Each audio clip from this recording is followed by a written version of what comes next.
Hello everyone and welcome back to the Common Sense Crypto channel. As with you always, this is Rich doing another video today on XRP. So I hope you're all having a wonderful day today wherever you are in this great world. We're gonna talk about XRP. And I gotta start with this from Blue Hawk Legend. Goodbye to credit cards because of Mastercard. Now, we know Mastercard has been working with Ripple. They plan to really amp up tokenization.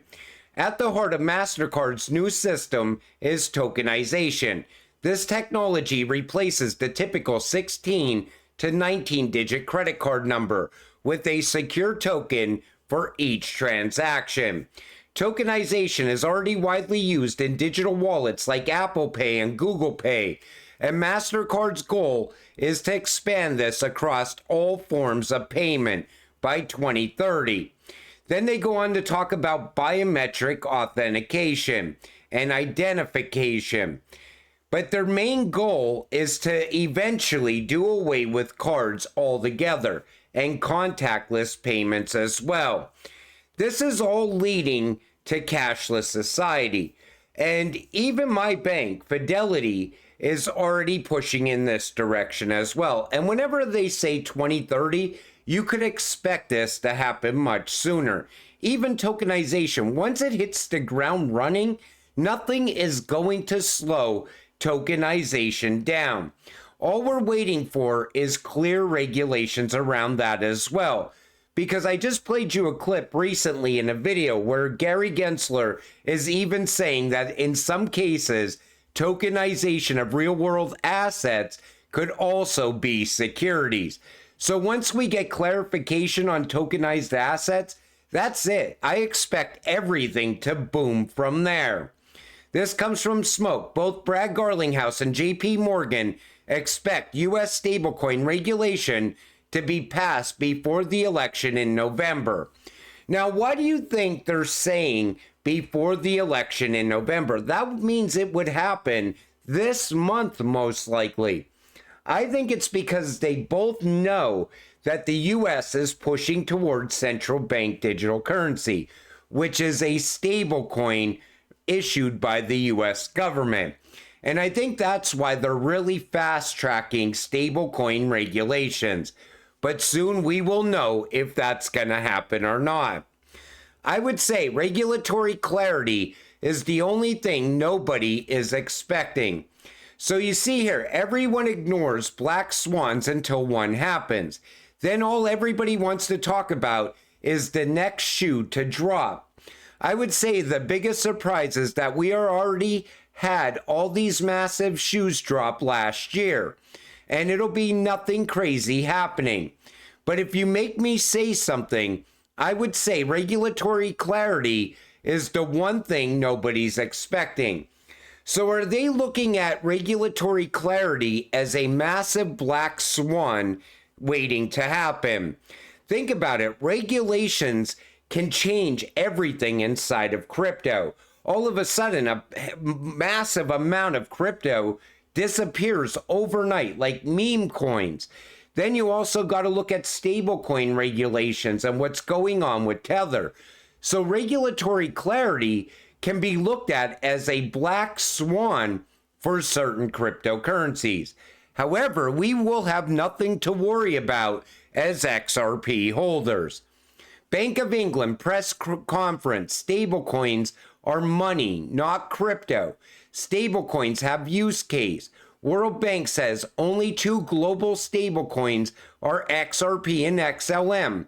The ISO coins will flow within them. New standard. Take a listen to this. Across that is a highly volatile instrument to hold. Now, you may want to hold it, but please understand what you've got. And it's not money. And it is not in any sense money. Stablecoins purport to be money. They purport to be used in payments. You'll have seen that we've put out, we've got legislation now in this country which sets out the regulatory framework for stablecoins, which is important.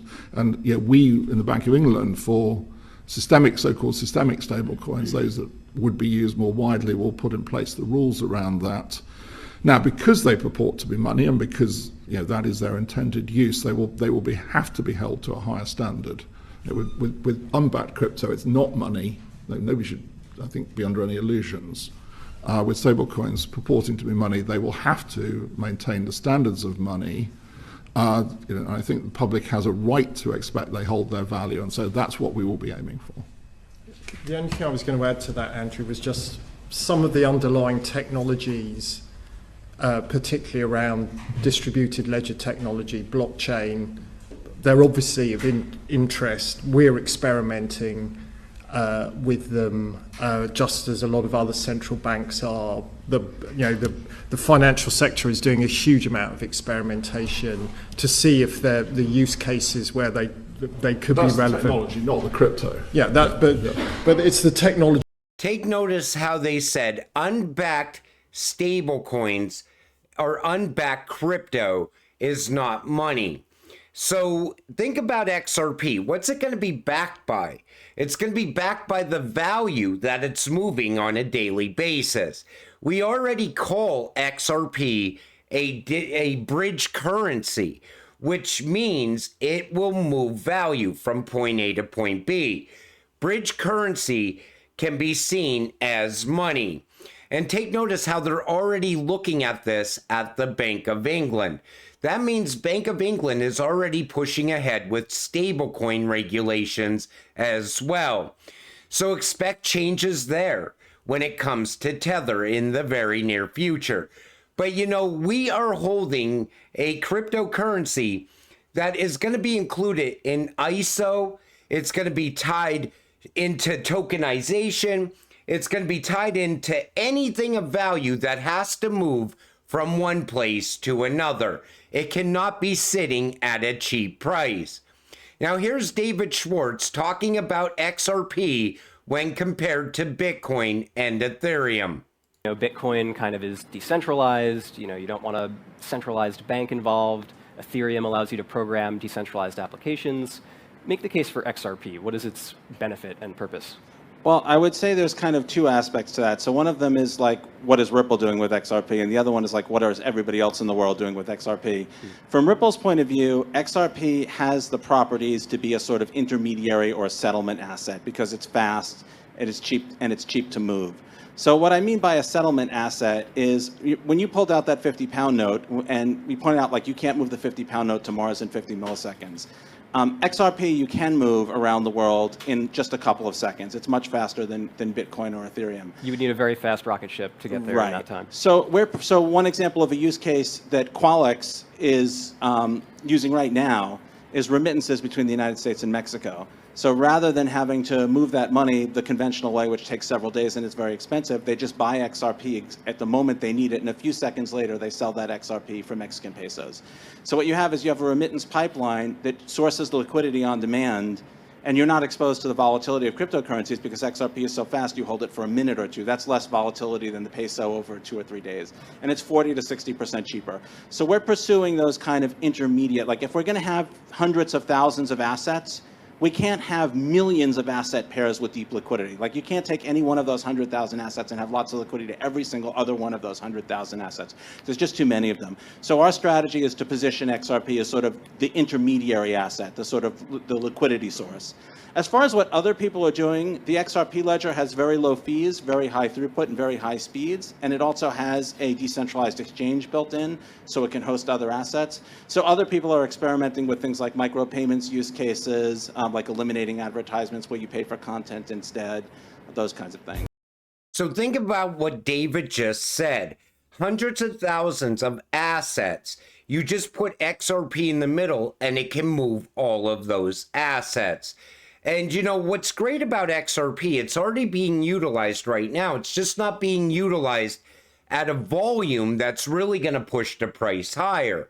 That will come later, especially with institutional adoption. Because all of a sudden, these institutions are like, hey, we need to have XRP on hand at all times because we move value every single day. So all of a sudden, you got XRP being locked up for long periods of time.